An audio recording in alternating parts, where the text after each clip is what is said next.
It's Halloween and plenty of kids are getting excited to collect bags full of loot this evening.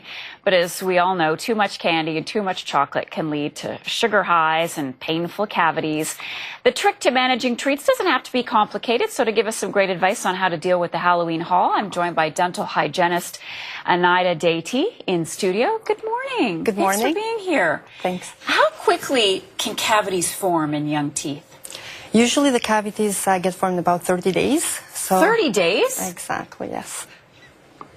So it takes about a month for the cavity to form when it starts.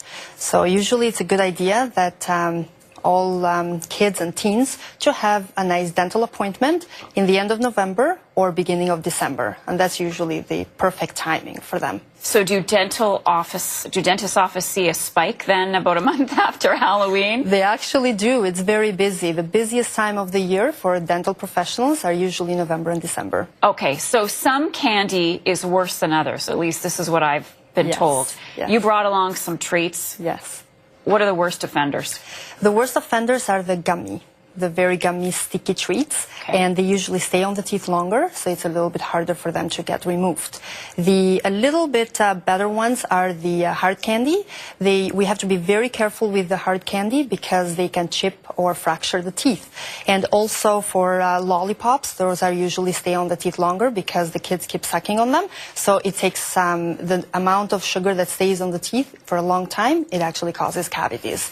The better ones, in my opinion, are the chocolates.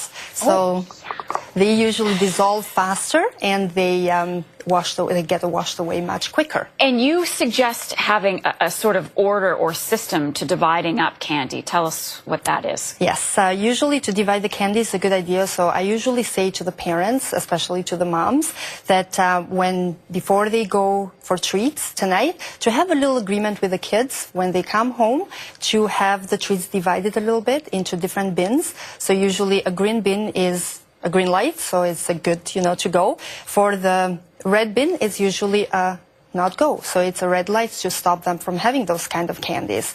And usually also the agreement can be on having a few treats a day. So one probably with their lunch and one before, and one when they come home. From school.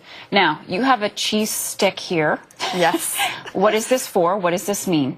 The cheese string is very good to eat after the treats because it neutralizes the acid in the mouth.